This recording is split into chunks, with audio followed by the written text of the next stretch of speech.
book lovers, welcome to Uncommon Reader. I'm Daniela. So happy to be here today to discuss a book that I read in January. It was my first buddy read of the year with my buddy read of excellence, Reney of Beyond the Books. We had already read together Giovanni's Room by James Baldwin last year, and it was such a great encounter for us. We both loved the book immensely. And this year, we decided to start 2026 with another book by James Baldwin. I believe Reney read other things from him, as she bought an anthology with different novels, including in that anthology Another Country.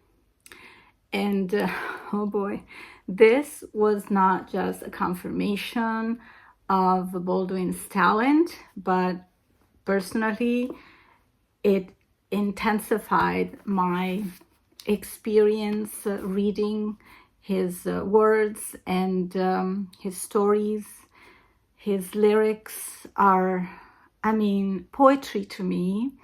And I know I'm not an expert on poetry by all means. Actually, I know very little about poetry, but reading his words, to me, it feels like poetry. My kind of poetry, at least. Even if it's raw, if it's potent, it's not, whimsical or sort of magic, sweet and tender, but it is so potent and real and punchy and takes you apart. It's so intense. So where to begin? I want to read you something about what happened when this book was released in 1962 in United States. It was a controversial book, of course. When it came out in the United States, it caused a real stir. Baldwin tackled race and sexuality head-on, writing openly about bisexuality, homosexuality, interracial relationships, and sexual violence in a way that most mainstream American novels simply weren't doing at that time. The reaction was divided. Some critics admired the book's emotional force and its ambition, while others were openly hostile, calling it excessive or morally troubling and fixating on its sexual context rather than its political message. But I think that was kind of a metaphor, if you ask me. Even so, the controversy didn't hurt the book's success. It sold well and helped cement Baldwin's reputation as a major public intellectual, not just an important essayist, but a novelist willing to take serious risks. So yeah, I felt like this book was so powerful in describing the human soul. I feel Baldwin is able to put into words thoughts that we have that are hard to explain, feelings we feel that we really can't even organized in our head. And to read these words and you're like, oh my God, yeah, what a concept. So the book is set during the late 50s, and we are mainly in New York, although a part of the book is set in France. And the story tells us of a group of friends, and they're all sort of artistic. A couple of them are writers, and a couple of them are musicians. And the main characters are Rufus, who is a musician, a very troubled black man, and his sister Ida, who I felt was the most grounded person. I guess she really knew what she wanted to do, which we really can't say much about other characters. There is Eric, who is an American actor that moved to France for a while, where he met Yves, who is a companion, who's a much younger guy. easygoing, although he has a very troubled relationship with his mother. He's holding some grudge, but I feel like he has a good outlook on life and his future. There are Clarissa and Richard who are married, and they seem to be like a very balanced couple, happy couple. They have 2 kids and they get by. And then there is Vivaldo, who is also a struggling author want to be. He's writing a novel, but he's not happy with what he's writing. So sometimes we feel like he's just pretending to write, and we can't see how his future is going to develop. And so these group of friends will share their experiences and help one another. What I felt was that even if they all had their flaws, Baldwin made them such lovable characters, and that's what he does. Because I remember when I was reading Giovanni's Room, and his protagonist David was such a shrewd, unloving character, but you were still so connected with his story, and you really were curious to know what was going to happen to him and to those around him. And I had the same feeling with these characters. Although you may not have, loved them, you really cared, because Baldwin is able really to show you their depth, their inner soul. And he does that with his amazing prose. So we will see how these characters really care for each other. And it may be not in a conventional way they do that. But what I loved as well is how Baldwin gives us these characters without judging them.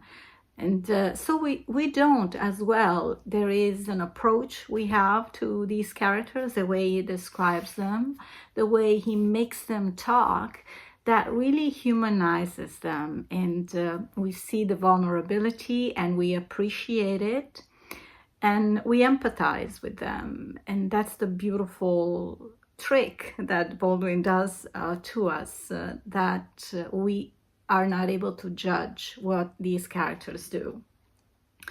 But to give you an example of the power of Baldwin's writing, I wanted to read just a few short passages describing certain situations. These are not spoilers of the book, of course, but things and phrases that really caught my soul attention. So, for example, one thing that stood out to me was some sort of connection with my love for Jack London, as in his books, sometimes he's able to make us feel like he knows what's in animals' heads. For example, in White Fang or The Call of the Wild. And this came to mind when I read this passage in the book where one of the protagonists was looking at a woman. This is Rufus, actually. At the beginning of the book, he meets with a woman. And she was kind of lost. She just got to New York and she was unsure how to behave. And so he asks her, "This is your first time in New York?" "Yes, it was," she told him, but she had been dreaming about it all her life, half facing him again with a little smile. There was something halting in her manner, which he found very moving. She was like a wild animal who didn't know whether to come to the outstretched hand or to flee, and kept making startled little rushes, first in one direction and then in the other. So he's able to capture that feeling of, don't know what to say, I don't know what to do, should I be here, this sort of anxiety and stress. Another passage that I love, page 26, mind tricks. This is Rufus again, and he is in the room with his woman and his friend Vivaldo. And I think he's under the effect of alcohol, so he's having a fist, and he stole a look at Vivaldo, who was sipping his beer and watching Leona with an impenetrable smile. Impenetrable exactly because it seemed so open and good-natured. He looked at Leona, who this afternoon anyway, drowning in his bathrobe, her hair piled on top of her head and her face innocent of makeup, couldn't really be called a pretty girl. Perhaps Vivaldo was contemptuous of her because she was so plain, which meant that Vivaldo was contemptuous of him. Or perhaps he was flirting with her because she seemed so simple and available. The proof of her availability being her presence in Rufus' house. Man, that's harsh, wouldn't you say? Here, Clarissa and Vivaldo are discussing something that Vivaldo and Rufus have done in the past that they never spoke about. And just to give you the context. No, it was not expressed. She wondered why. Perhaps it was because Vivaldo's recollection in no sense freed him from the things recalled. He had not gone back into it. That time, that boy, he regarded it with a fascinated, even romantic horror, and he was looking for a way to deny it. Perhaps such secrets, the secrets of everyone, were only expressed when the person laboriously dragged them into the light of the world, imposed them on the world, and made them a part of the world experience. Without this effort, the secret place was merely a dungeon in which the person perished. Without this effort, indeed, the entire world would be an uninhabitable darkness. And she saw, with a dreadful reluctance, why this effort was so rare. Reluctantly, because she then realized that Richard had bitterly disappointed her by writing a book in which he did not believe. In that moment she knew, and she knew that Richard would never face it, that the book he had written to make money represented the absolute limit of his talent. It had not really been written to make money. If only it had been. It had been written because he was afraid of things dark, strange, dangerous, difficult, and deep. Boy, that's harsh. Wow. And here, a sample of poetry and how Baldwin blends in descriptions of things happening around our protagonists and makes them feel like they belong there. They're not just like to, add some words to the page. He's observing some kids that are walking around true protagonists. The beautiful children in the street, black, blue, brown, and copper, all with a gray ash on their faces and legs from the cold wind, like the faint coating of frost on a window or a flower, didn't seem to care that no one saw their beauty.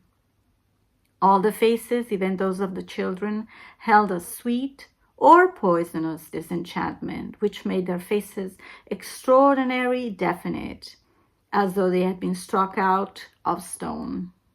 Ah, I love it. Another observation of Vivaldo and Ida as the two of them walk on the street and people around them observing them, he was white and she was black. She was very, very dark. She was beautiful. And he was proud to be with her, artlessly proud, in the shining, overt male way. But the eyes they passed accused him enviously of a sniggering black-alleyed conquest. Black-alley conquest. Wow. White man looked at her, then looked at him. The women too. They saw Ida first and might have been happy to admire her if she had been walking alone. But she was with Vivaldo, which gave her the status of a thief.